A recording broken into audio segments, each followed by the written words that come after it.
Okay. Erev Tov. We're going to learn about Parashat HaShavua, Parashat Korach. So,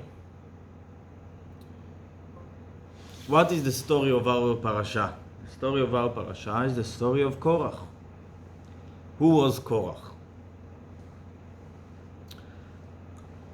Korach ben Yitzhar, ben Kehat, ben Levi. Korach, the son of Yitzhar, the son of Kehat, the son of Levi. Levi had four kids. Amram, three kids. Gershon, Kehat, and Merari.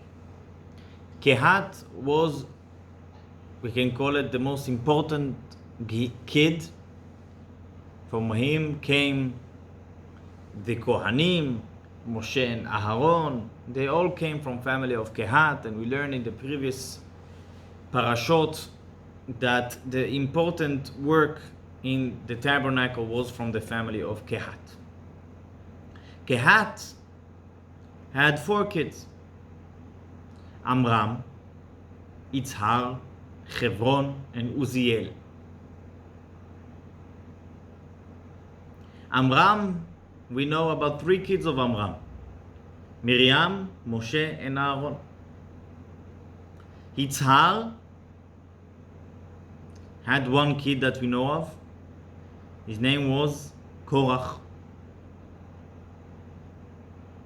Hebron and Uziel are the two other brothers, and they also had kids, of course, and they are the Levites.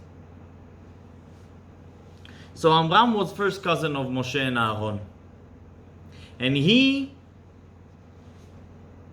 did how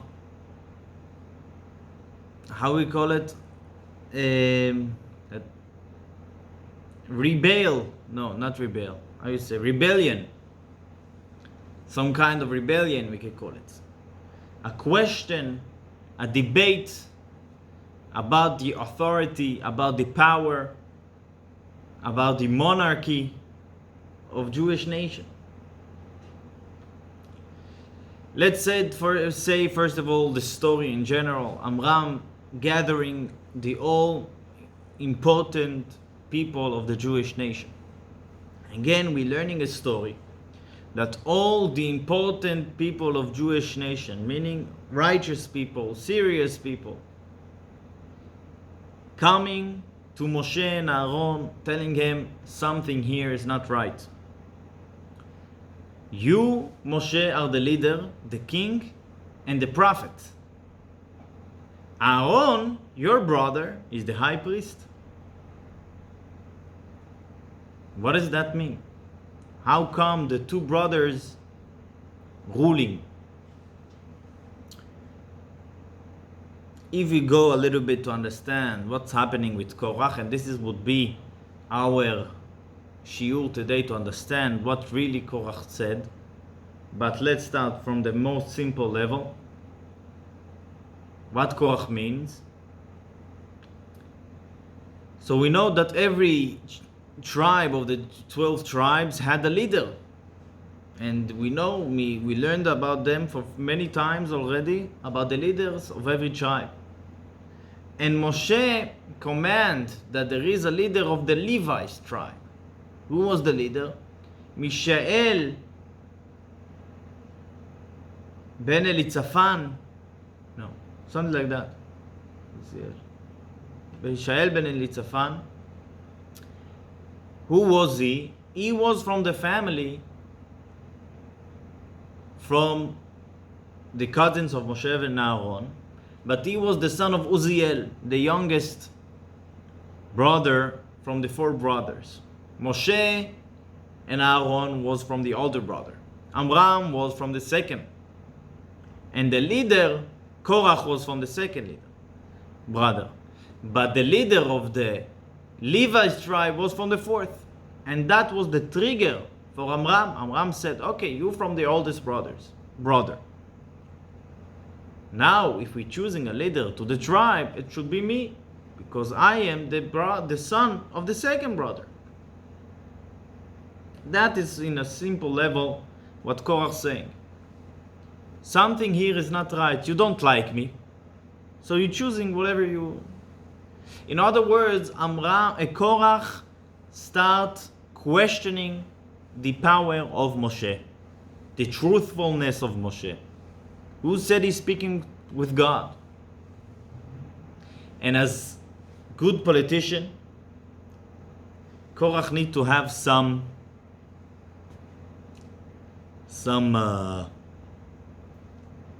statement, something that he going with, and he chose something strong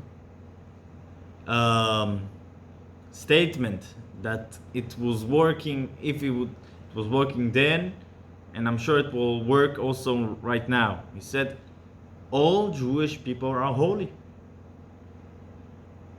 All Jewish people are holy. What's going on? Moshe and Aaron are the leaders speaking with God, telling us what to do. All Jewish people are holy. And God is in every Jew. So what are you...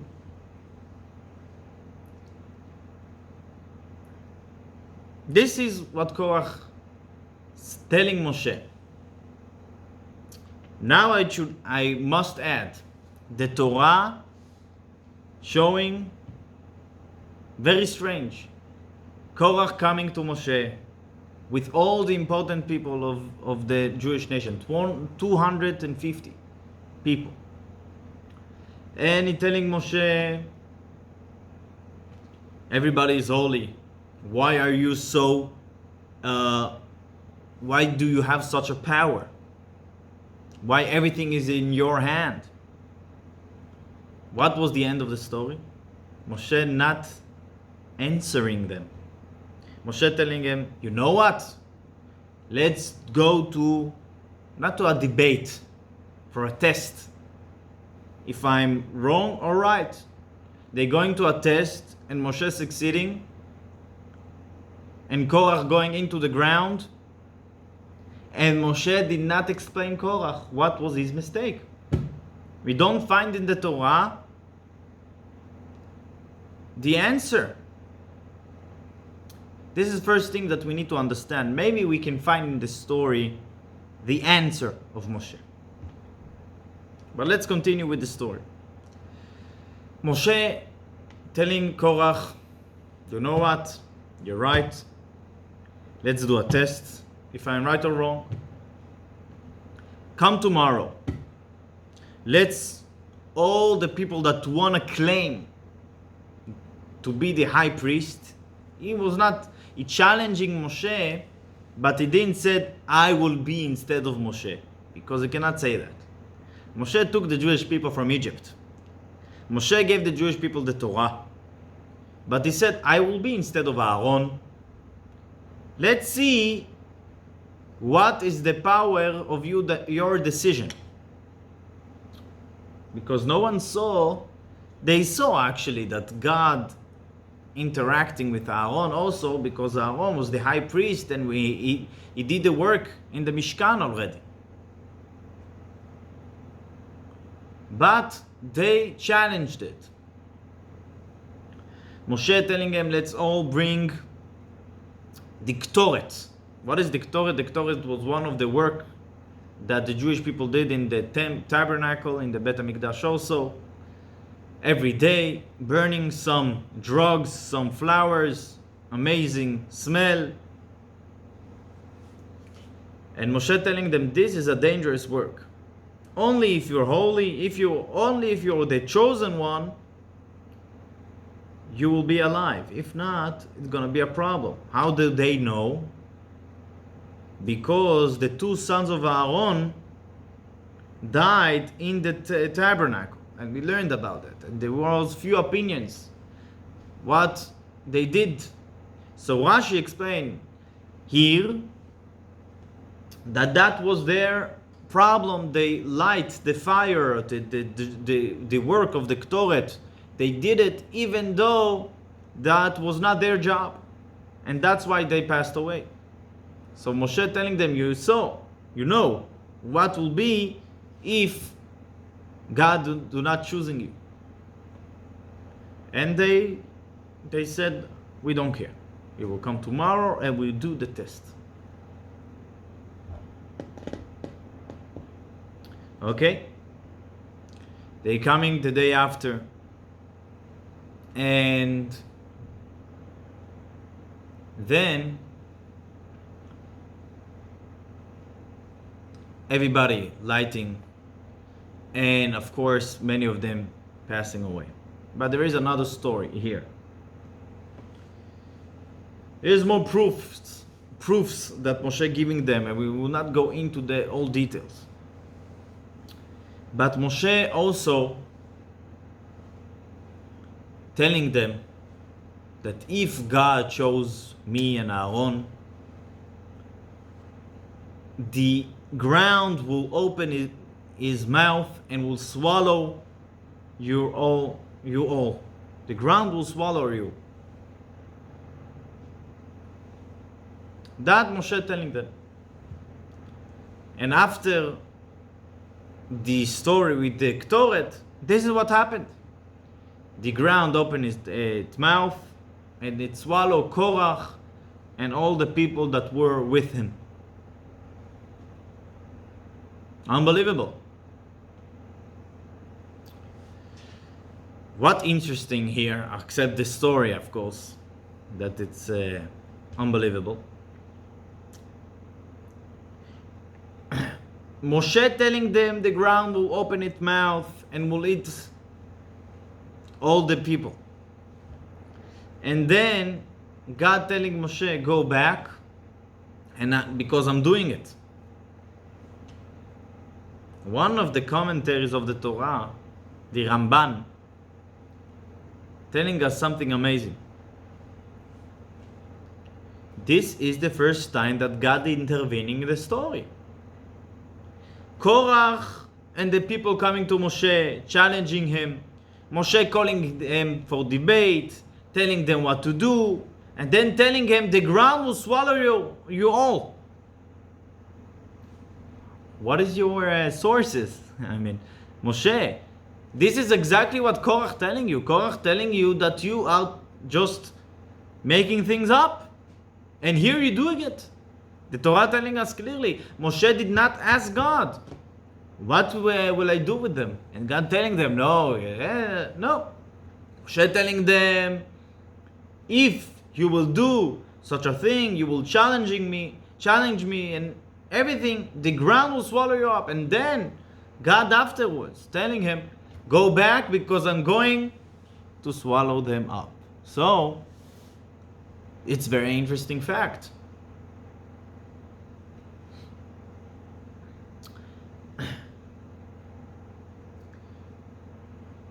Let's continue a little bit the story. After that, the Jewish people again had some complaints, and then God again did some death penalty to the misbelief, and then Moshe sent Aaron with the Ktoret to block the plague that killed the Jewish people. Aaron stand between the living and the dead. And why it's important? Because Moshe wanted to show that the Ktoret, it's not a killing machine. It's a vessel. Depends who using it and why using it. So there is many topics. There is more important topics in our parasha, but we will focus in this. Korach challenging Moshe. Moshe do not answer so much. And actually the question is very big. The question is, why do we need tzaddik? And I will explain it in depth. Let's go to understand the timing. When are we talking about? When was the story of Korach? So last week in the parasha, we learned about the spies. Moshe sending spies to the land of Israel. The spies doing a terrible mistake. All the Jewish people going after them. They all staying in the desert for 40 years. When was the story of the spies? Jewish people came out from Egypt in the beginning of month of Nisan. Then they celebrated Pesach and go out from Egypt and then to the Red Sea. And then they getting the Torah 50 days after. And then they doing the first sin. They building the golden calf. We're talking about Sivan. After that, Moshe praying to God many days, 40 days, and again 40 days, and again 40 days. We're coming to Yom Kippur. Yom Kippur was the day that God said, I'm forgiving the Jewish people. Yom Kippur, the year after. After Yom Kippur, they start building the Mishkan. They're finishing the Mishkan again in the beginning of month of Nisan. The next Nisan. A year after going out of Egypt. Okay? We learned about the sacrifices. We learned about the Levites. All the that we start in Parashat Chumash Bamidbar a few weeks ago. God started talking about the Mishkan. It was a year after. After the starting of work of the Mishkan, Moshe sending the spies that we learned last week. They were in Israel for 40 days. Coming back, it's 17th of, it was Tisha B'Av, 9 of Av. That was the first bad thing that happened in 9 of Av. That's why we're fasting every year, because the two temples were destroyed. And the first thing that happened was the major sin of the spies happened in Tisha B'Av. Okay. Now Korach coming to Moshe, telling him, why are you taking all the power? What happened now? What happened now? What Korach saw now that he didn't saw before? There is opinions that it was before. The Torah writing it right now. Should we understand the timing? But it was before. But of course, in the simple way, it was not before, it was right now. So we can explain that what Korach saw right now, he saw people that have nothing to lose. Those people, all the generation, will stay in the desert, will not go inside Israel. It was immediately after God decided that all the Jewish people staying in the desert. So we start the rebellion with people that say, who cares? We're going to live here until we die here. So let's do some changes maybe. Or there is opinion that, as I mentioned, after the golden calf, Moshe prayed for the Jewish people in total for 120 days. He was in heaven, did not eat, did not drink, just praying and learning Torah. And Jewish people saw that Yom Kippur was created, the day of forgiveness. And then they doing the second big sin of the spies, and Moshe coming to God, asking, let's forgive them, Then God deciding, no, they will all die. So Jewish people said, what happened? Moshe not working so hard for us. They saw that it's not the same prayers, and it's true. Actually, Moshe did not pray in the same way that he prayed there. We see it clearly in the Torah. So, those two opinions in the level of, let's call it Pshat, they are telling us that Jewish people was in a desperate situation. That's how Korach convinced them to rebel against the leader, Moshe. But the Rabbi find a deeper connection between the story of the spies and the story of Korach. As we learned last week, what was the sin of the spies? What was their mistake? They wanted to be in the desert. They want to stay in the desert. Why the spies wanted to stay in the desert? Because they were holy people. And they looked on it in a very simple way. We are in the desert. We're learning Torah from Moshe, the biggest master. We're not working for our lives. We have all 24 hours to learn. We have food from heaven, the best food. Not to work. We have the clouds surrounding us. We're living in a place of miracles. We have paradise in our world. We are close to God in the highest way. Why should we go to Israel?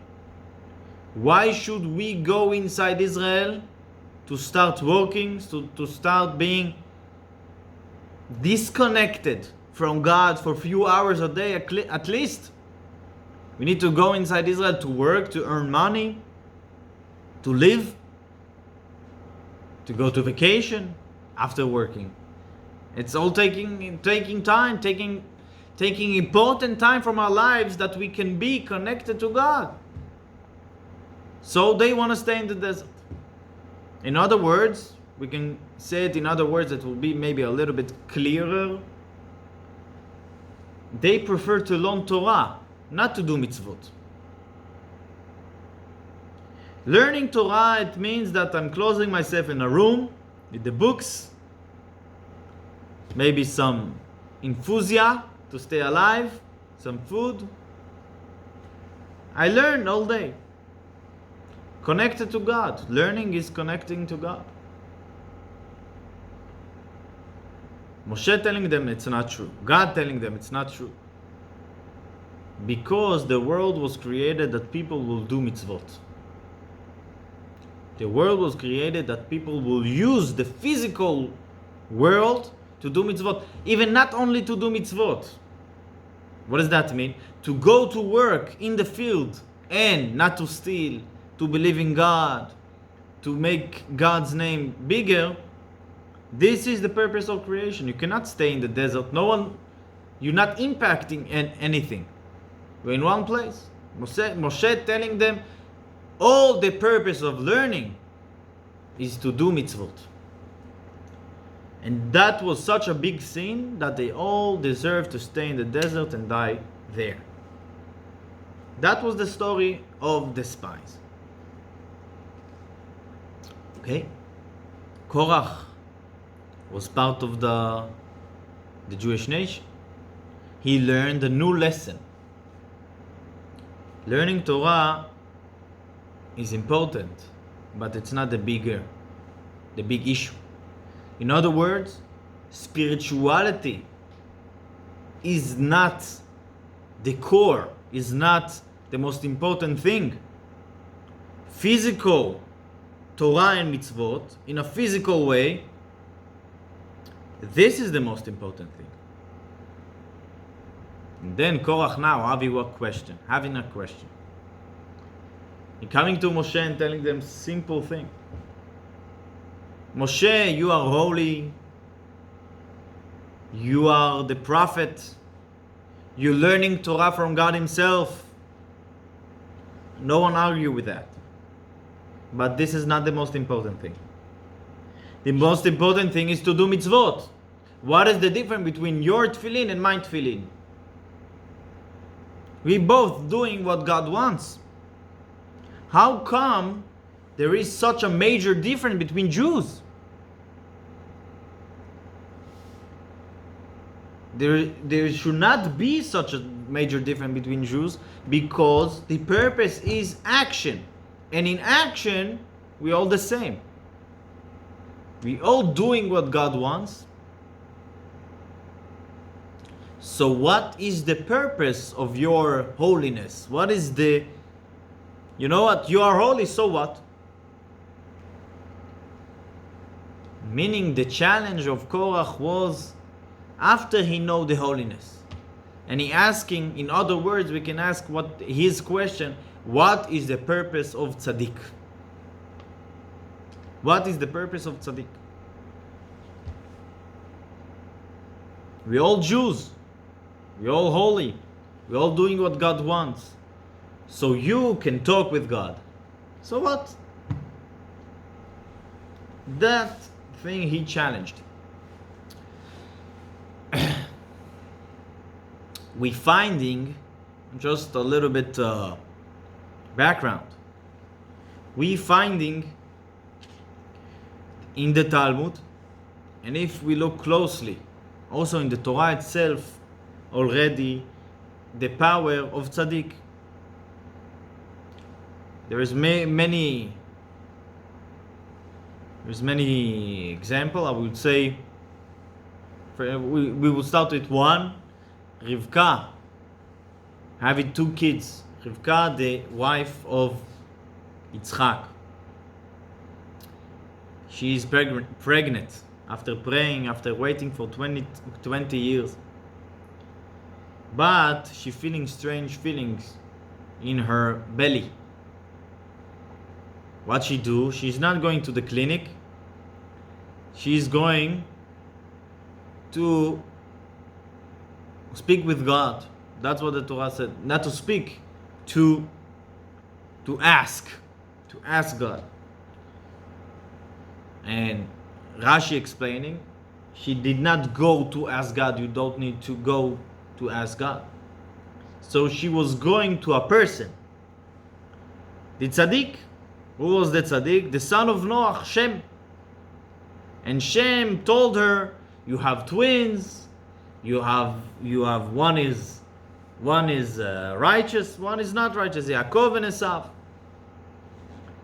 So this is the first place, maybe the first place, maybe there is before also, but that a person have a problem is going to tzaddik. Is not 20th century some idea of Chassidut. It's something that we find 3,000 years ago in the Torah. Our mother Rivka had a problem. She go to the tzaddik. Last week Parashat, I would say another example. 2 people from the spies of Moshe did not sin. Yehoshua, that Moshe prayed for him before, and Kalev. You know that Kalev is Estonian name. Kalev. But Kalev was the other spy that did not sin. What was special about him? The Torah hinting what's special about him. The Torah said that all the people, all the spies came to Israel, and then the Torah using Vayavo el Hebron, meaning only one person came to Hebron. Who was that person? The Torah telling us in the end of the story, the Torah said that Kalev getting Hebron because Hebron connected to Kalev. So Kalev is the only person that went to Hebron. Why he went to Hebron? To pray. He prayed in the grave of Abraham, Yitzchak, Yaakov. So, pray in the grave of the tzaddik. I should mention that from that it was not a debate, but it was something that righteous or masters in the Jewish history wanted to explain. How come we can pray in graves? You cannot to pray to, for example, in Judaism, to pray to an angel. It's very, very bad thing. It's not Judaism because it's avodah zarah. You're praying for someone that it's not God. So you're not allowed to do it. So how come we praying in graves of tzaddik? And this is, we need to understand, and this will be connected to maybe We will explain it later.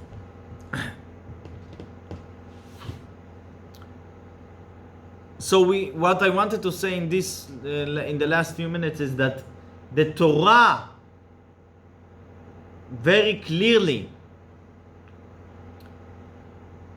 giving us the importance of tzaddik, but the Torah do not explain why.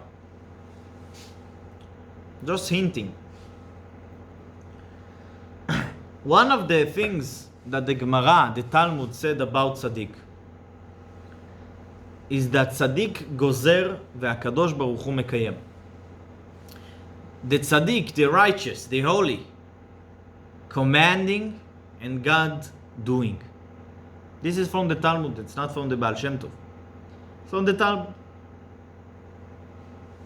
For how the Gemara knows that tzaddik gozer ve'akadosh baruch hu mekayem? What is the source of the Talmud? So the Ramban telling in our parasha, and this is what I started before. Moshe telling Korach, if you will challenge me, the ground will swallow you. And he did not spoke with God. So how Moshe knew? He did know. He said it. Why he said it? Because he decided that this is his punishment. And God telling Moshe, go back, I'm doing it. And this is the source of the Talmud. Because Moshe did not consult with God before he did it. He promised Korach it will be. So we see from our story also, Korach asking Moshe, what is your power? How come you controlling? And in deeper way, Korach asking Moshe, what is the difference between me and you? And the answer is inside the story. Because Moshe promising Korach something before in consulting with God. He promising a miracle before he asked God, and God of course doing it right after. So this is the answer for Korach. The answer for Korach is Moshe is holy. Moshe is holy.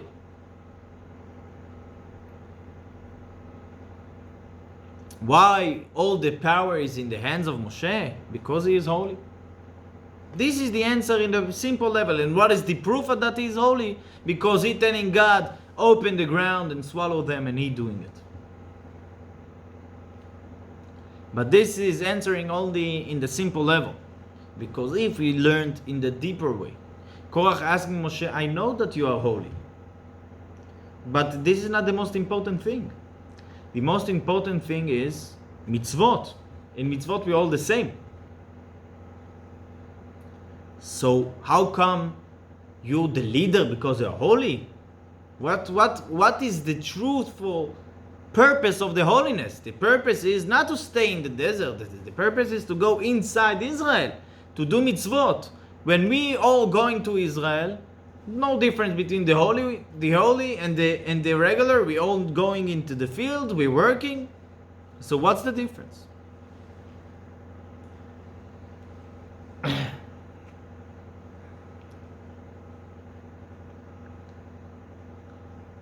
And the answer for that is, and here of course we're using Chassidut, because before Chassidut we had the Talmud and all the Jewish generation that know that there is tzaddik and there is holy people.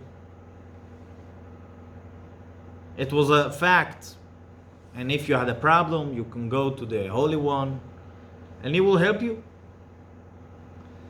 But came the Baal Shem Tov and said, the tzaddik have chassid. Chassidim. Chassidim means that you connect to the tzaddik. 24/7. You connect to the tzaddik.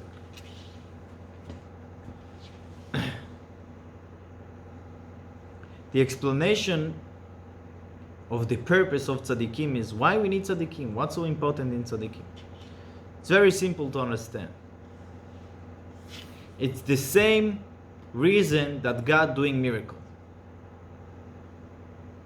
We learned last week that Jewish people thought before they going to Israel that we will not succeed the war? How come the spies said we will not win the war with the kingdom of Israel?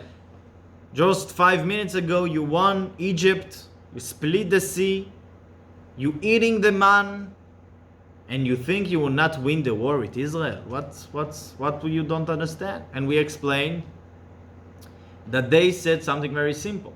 Now we have miracle, but God taking us inside Israel. Inside Israel, no man, no water from the well, just work in the field, just nature ways. So God stopped doing miracles. So how can we win the war? And that was their mistake. Again, there is miracle in nature. Why God doing miracles? Or if He decided that we will keep with nature, so what is the purpose of miracles? What is the purpose of miracles? We need to understand. I will explain a little bit deeper the question, what is the purpose of miracles?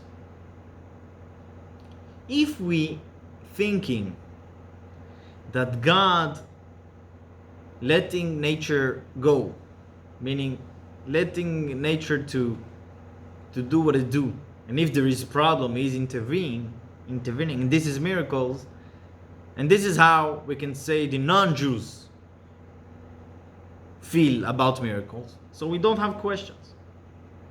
What is miracle? Miracle means that God intervened. But this is not true, of course, because God is always there.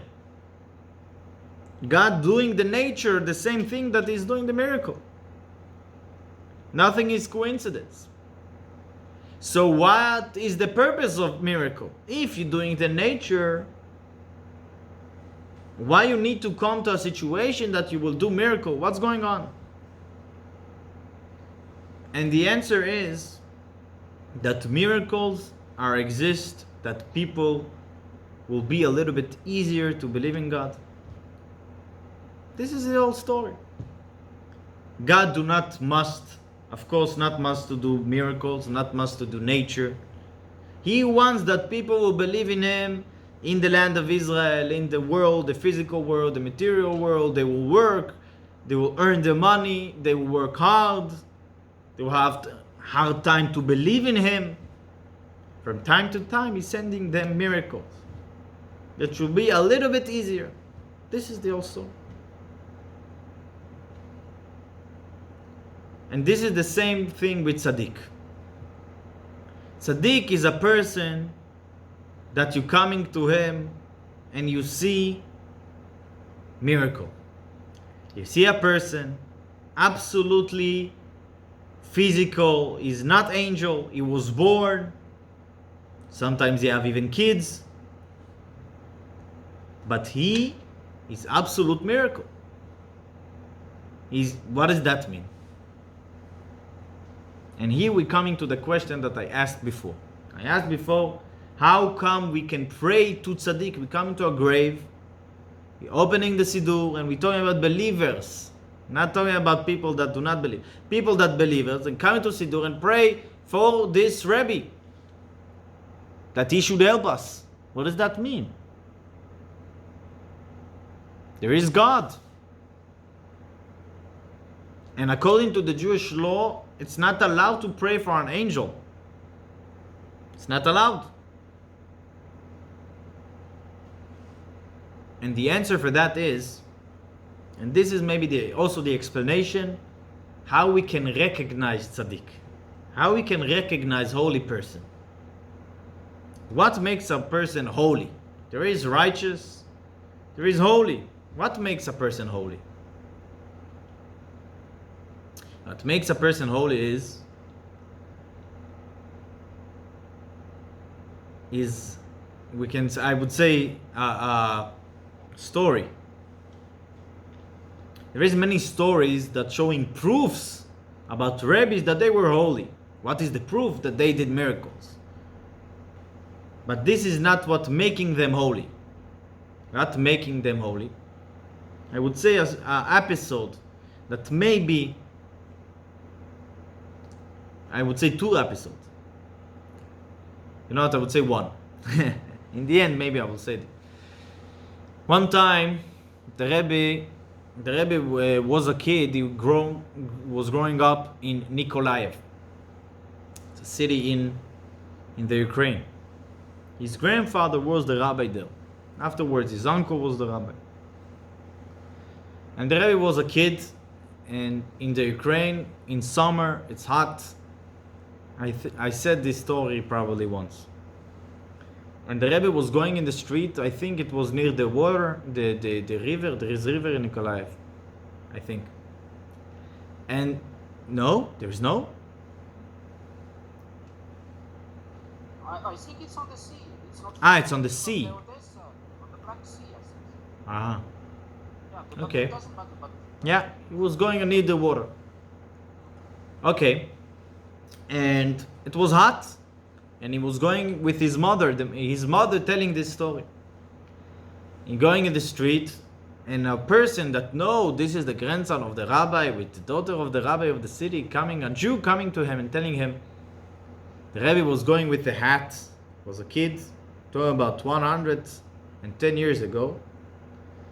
And it was sweating because it was hot. And this, of course, was the Rebbe's kippah. The Rebbe was a kid. And this guy telling the Rebbe, do me a favor, take the hat off. You're so beautiful. Take the hat off. There will be some air. You feel the breeze. And the Rebbe told him, it's my kippah. So he telling the Rebbe, you know what? The sin on me. The sin on me. It's in Hebrew we saying it's a expression. Avera alai.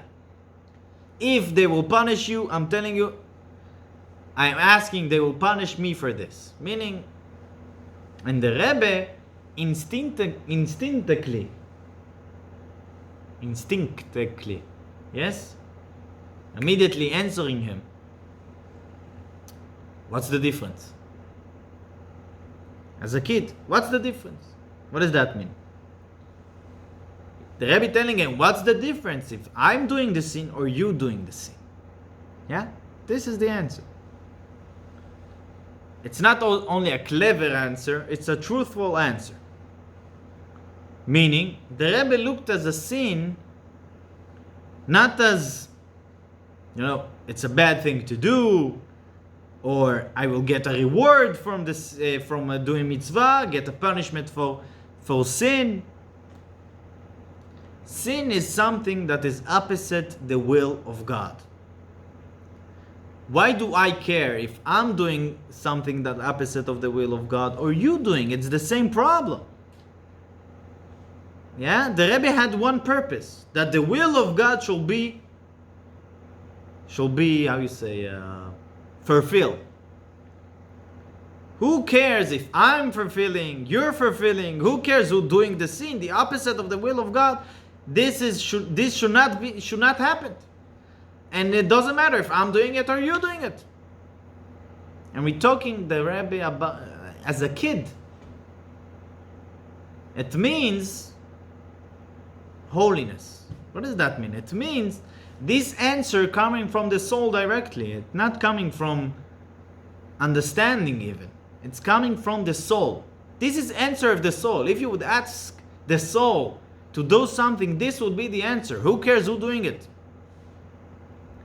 And this is holy. Holy means that there is no filters between the soul and what he's saying. There's no difference. And now it will say what I wanted to say before. That Rabbi Lord Jonathan Sachs telling the story that he learned in Cambridge, and he was a Jew. He was I think he was religious. And there was many atheist people did not believe in anything, and they were very, very smart. And when he finished, he was confused, and he wanted to see something strong, something holy. So people told him, go to America. There is many important rabbis there. So he went to America. He met with Rabbi Soloveitchik. And then he went to the Rabbi. And he started asking the Rabbi questions in a private meeting, and then the Rabbi started asking him questions. You finished Cambridge? Yeah. How many Jewish students there is in Cambridge? And telling him approximately. So the Rabbi asking him, what are you doing in order to help them to be more Jewish, more observance? And he telling the Rabbi, I'm not a Chabad rabbi. I'm a student in Cambridge. I'm not there to.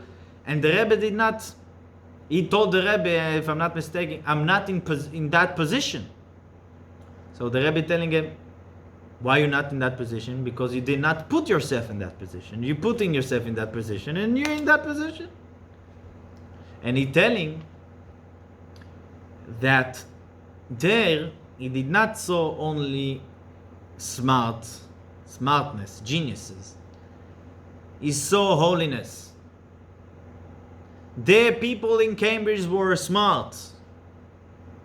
This rabbi is not only smart, he is holy. Because he doesn't feel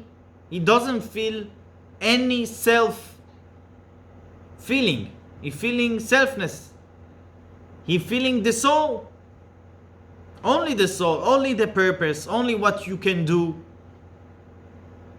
And this is the reason why we can pray in graves. Because we do not pray to this person as a self person. We're praying it as a representative of holiness, of something holy. If a person feeling himself, we should not pray for him. Because we praying to this guy. No.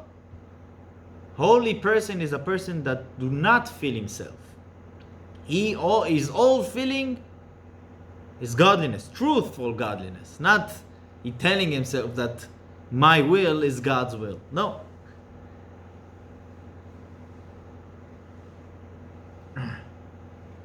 There is the Rebbe had a few secretaries. One of them was a person that he was a Chassid of the previous Rebbe. He was from Riga actually. He was one of the ministers. He was a minister of education in Riga, if I'm not mistaken. He was a religious Jew. His name was Chaim Arav Chodokov, and he was the secretary of the Rebbe for many, many years. Of course, he was the chief secretary, and he was not only a secretary. When he's talking about a secretary, it's like an employee.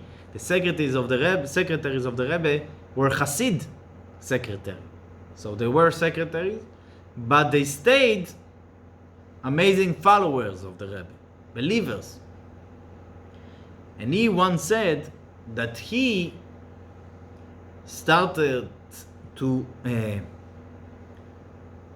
be a follower of the Rebbe, we can call it. When he saw the Rebbe was in Riga. When the Rebbe was in Riga, the previous Rebbe was a long time in Riga. After,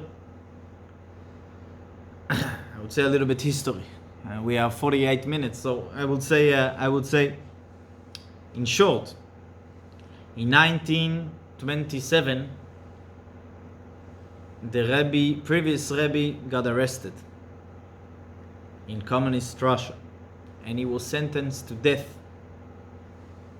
After few weeks and many, many prayers and work all over the world by Jewish organizations from America, from all the world, the previous Rebbe's sentence was changed to 3 years exile in Kostroma, very small village. And then in miracle ways, in change after 3 weeks in Kostroma, it was changed to a total freedom. But you need to go outside communist Russia, we can call it. Where to? To Riga. The Rebbe chose to go to Riga. Why to Riga? Because in Riga in that time, in the Sejm of Riga, it's called Sejm, the parliament of Riga, was a strong party of Jews. The Jews party, Orthodox Jews party, was strong.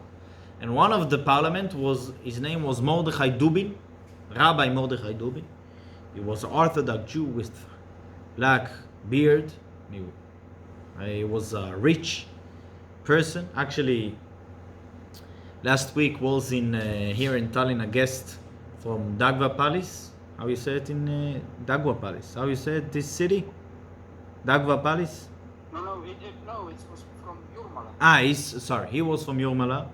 Sorry. Yeah. And he said that in his city there is it is a small city near Riga.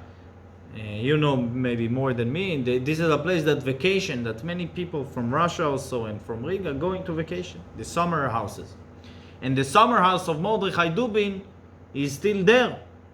And the previous Rebbe was in the summer house of Mordechai Dubin because Mordechai Dubin was one of the people that got the previous Rebbe out from jail. And the previous Rebbe went to Riga, and the Rebbe was in Riga with his father-in-law.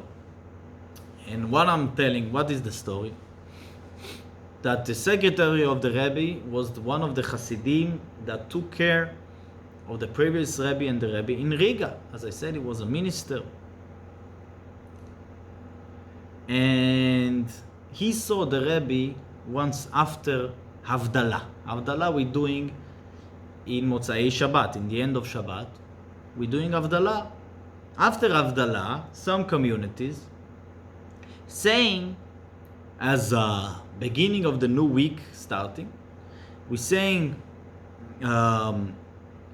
actually all the times that there is in the Bible blessings to the Jewish nation. It's called Ve'iten Lecha. It's a text of 5 minutes text, major, a lot of psukim, a lot of verses that we're saying. And it's a custom to say it. And he saw, it's not a prayer, it's not even a mitzvah,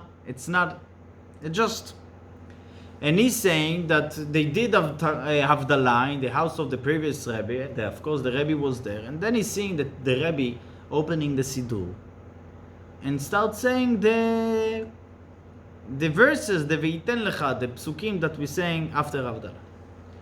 And he said, from that moment I become the follower of the Rebbe. He saw how the Rebbe is saying those verses. We're talking about before the Rebbe was Rebbe. He was the son-in-law of the previous Rebbe. He said those verses. This is what he saw. But he saw the pureness, of course, the Rebbe opening the Siddur, saying word by word. The Rebbe, of course, knowing everything by heart. The Rebbe, every blessing, opened the Siddur. Reading, like a small child.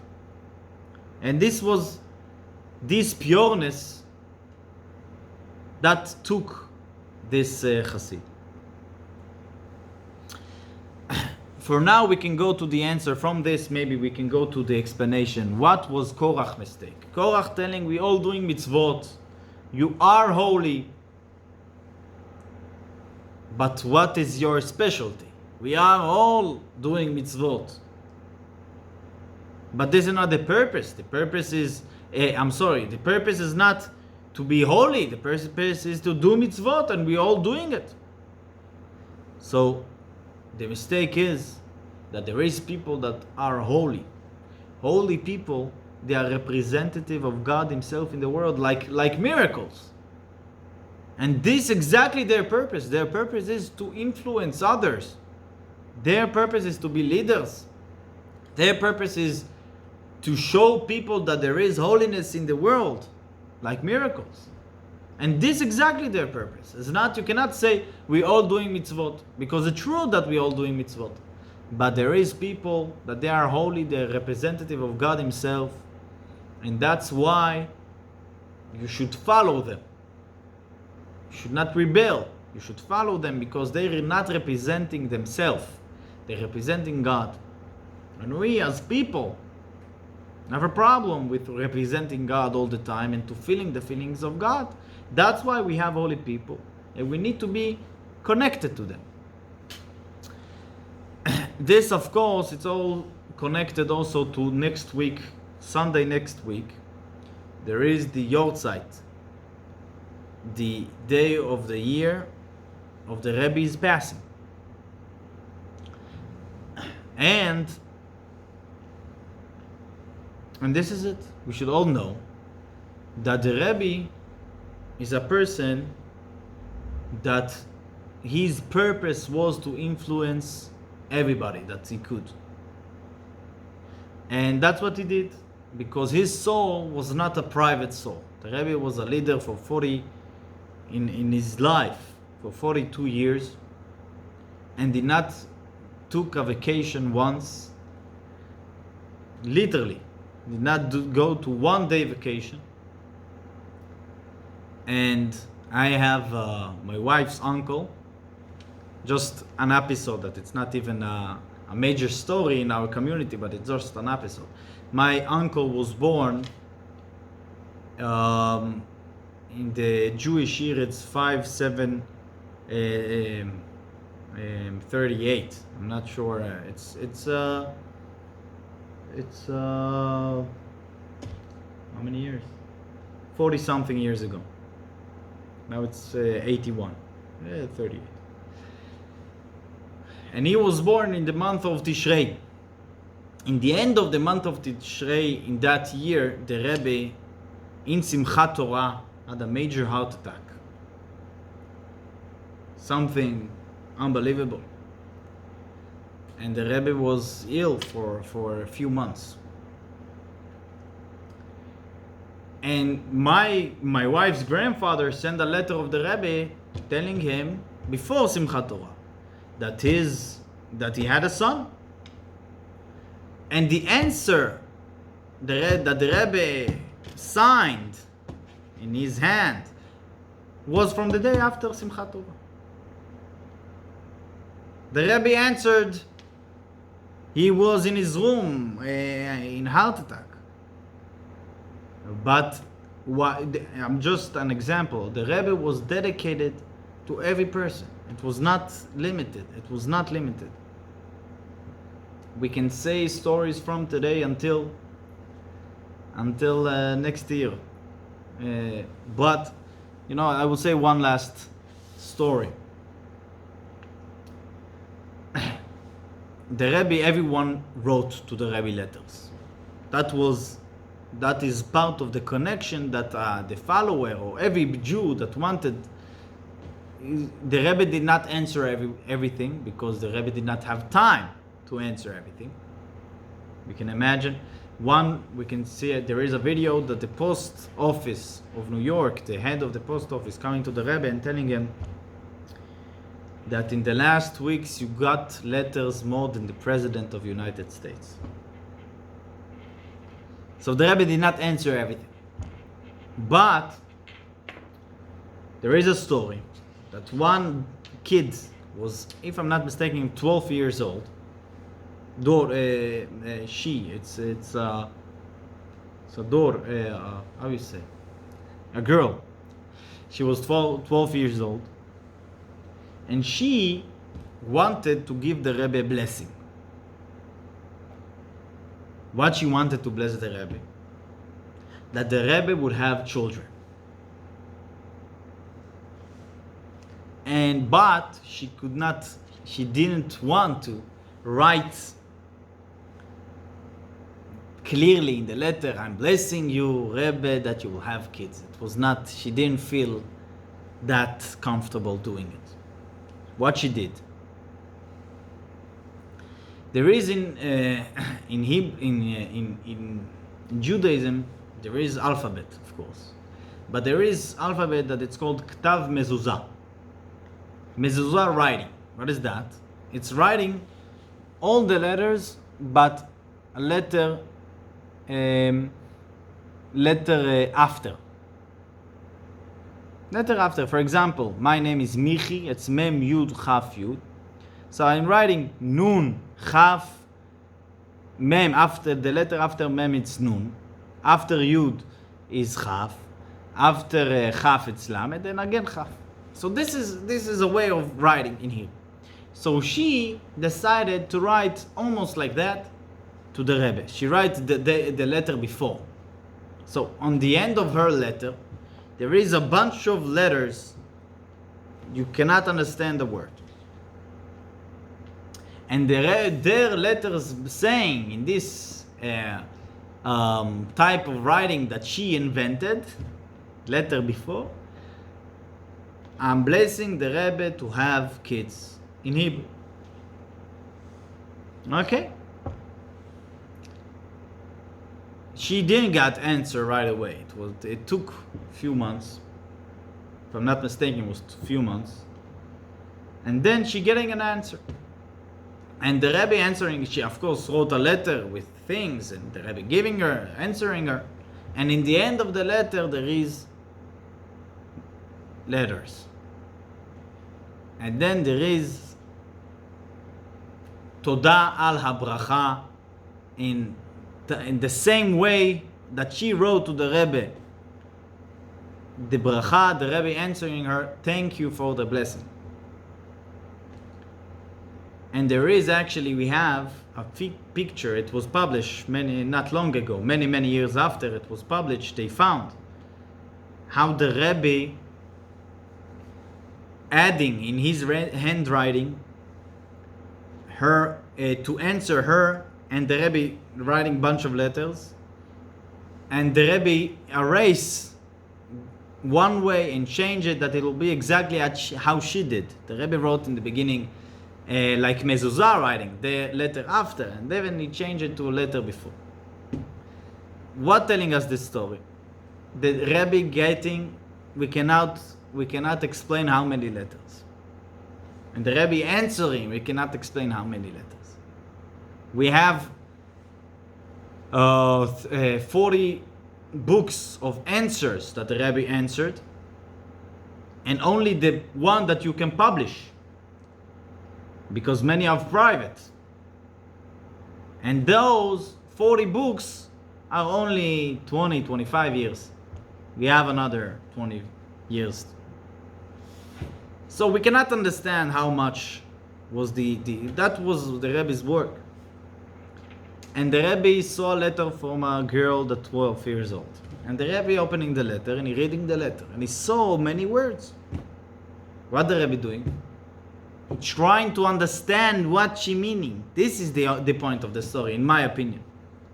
The Rebbe not, okay, she wrote something. What does that mean? What's going on here? What is it? And the Rebbe figuring it out, and the Rebbe answering her in the same way. It means something very simple. The Rebbe cares. The Rebbe cares. And he cares. This is all the story. That's that he's doing unbelievable miracles. It's of course that, but he also cares. He cares of every Jew all over the world. And I think I'm suggesting, okay, we are too much, so I will finish.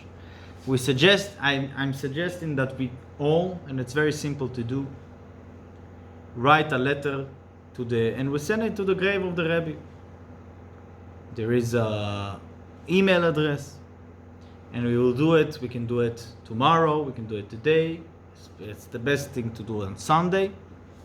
Sunday is his day of passing. And we can write a letter to the Rebbe.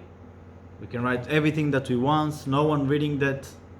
It's going straight to the grave. We can ask for things. If we don't have specific things that we can ask, we can just say, we love you. It's also good. But of course we can say something. And this is it. This is my shiur today. Thank you very much.